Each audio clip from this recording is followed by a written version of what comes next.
Few military campaigns in history are as legendary as Julius Caesar's conquest of Gaul. Between 58 and 50 BCE, Caesar led the Roman legions into the vast lands of modern-day France, Belgium, and parts of Switzerland and Germany. What began as a defensive maneuver soon turned into a full-scale war of expansion. It was brutal, brilliant, and decisive, a campaign that not only changed Europe forever, but also set Caesar on the path to absolute power in Rome. This is the story of how Julius Caesar conquered Gaul. Why Caesar invaded Gaul? By 58 BCE, Caesar had just been elected consul of Rome and secured governorship over several provinces near Gaul. He was ambitious, heavily in debt, and needed both wealth and military glory. At the time, Rome viewed Gaul as a land of fierce tribes, divided, but dangerous.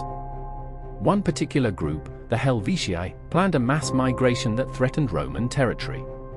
Caesar seized the opportunity. By defeating the Helvetii, he presented himself not as an aggressor, but as the protector of Rome's borders. In reality, this was only the beginning of a much larger campaign. The Helvetii and the beginning. The Helvetii tribe, numbering more than 300,000 people according to Caesar's own account, began moving westward across Gaul.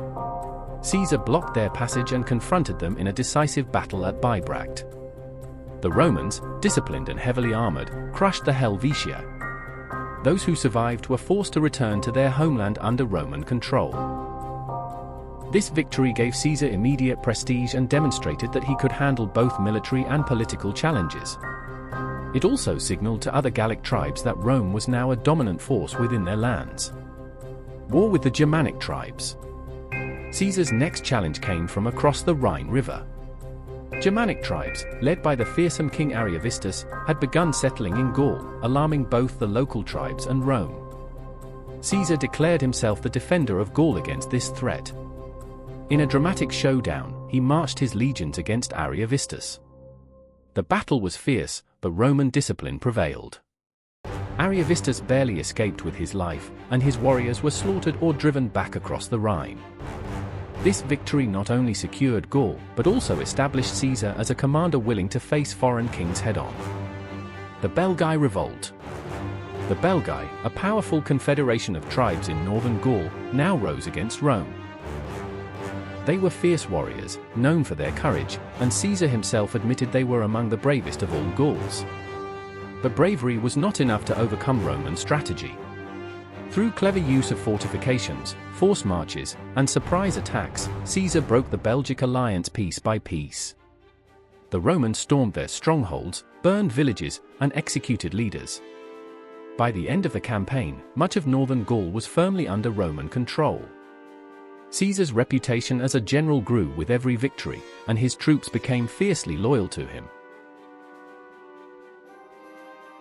The Druids and Gallic resistance. Gaul was not just a land of warriors, it was also a land of deep spiritual traditions. The Druids, priests and judges of Gallic society, played a major role in uniting resistance against Rome. Though Caesar admired their discipline, he also viewed them as dangerous. He understood that defeating the Gallic spirit meant more than winning battles, it meant breaking their leadership and traditions. This cultural conflict made the war even more brutal, as the Romans systematically destroyed centers of Gallic identity while imposing their own rule. Naval campaigns and Britain. By 55 BCE, Caesar's ambitions had grown beyond Gaul. After suppressing revolts, he launched daring expeditions across the English Channel into Britain, the first Roman commander to do so. Though these campaigns were limited and temporary, they impressed the Roman public back home. Caesar portrayed himself as a discoverer, extending Rome's influence to the very edges of the known world. Meanwhile, in Gaul, he tightened control through brutal sieges, mass executions, and the resettlement of tribes. Vercingetorix and the Great Revolt. In 52 BCE, a young Gallic chieftain named Vercingetorix united the tribes in the most serious revolt against Rome. Charismatic and skilled, he inspired the Gauls to fight for freedom. He used scorched earth tactics, burning towns, destroying crops, and denying supplies to the Roman legions. For the first time, Caesar faced an enemy who could outmaneuver him. The climax came at the siege of Alesia. Vercingetorix fortified himself inside a stronghold with tens of thousands of warriors. Caesar responded with one of the greatest feats of engineering in ancient warfare. He built massive walls, trenches, and fortifications around Alesia, and then another ring of defenses facing outward, to block Gallic reinforcements. The Romans were trapped between two enemies, the army inside the fortress, and the massive relief force outside. For days, the fighting raged. But Roman discipline and engineering triumphed. The relief army was destroyed, and Vercingetorix surrendered. This battle marked the end of organized Gallic resistance. Aftermath of the conquest. By 50 BCE, Gaul was firmly under Roman control. Caesar claimed that over 1 million Gauls had been killed and another million enslaved. Whether these numbers were exaggerated or not, the conquest was undeniably devastating. Entire tribes were wiped out, cities destroyed, and ancient traditions suppressed. But the victory also brought immense wealth to Rome, and to Caesar personally. The legions who fought with him grew rich with plunder and became bound to him by loyalty, not just to the Roman Senate. This would prove crucial in the civil war that soon followed. Caesar's rise to power. The conquest of Gaul transformed Julius Caesar from a debt-ridden politician into one of the most powerful men in the world. He had expanded Rome's territory to the Atlantic Ocean, secured its borders at the Rhine, and brought Britain into Rome's sphere of influence. But more importantly, he commanded an army that adored him. When the Roman Senate ordered him to disband his forces, Caesar refused.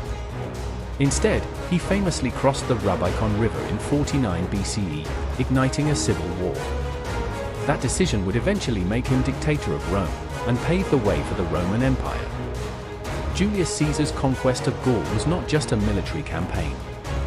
It was a turning point in European history. Through engineering, discipline, and sheer determination, Rome crushed the independent tribes of Gaul and reshaped the continent. It was also the stage on which Caesar built his legend, a legend that would both elevate him and ultimately lead to his assassination in Rome.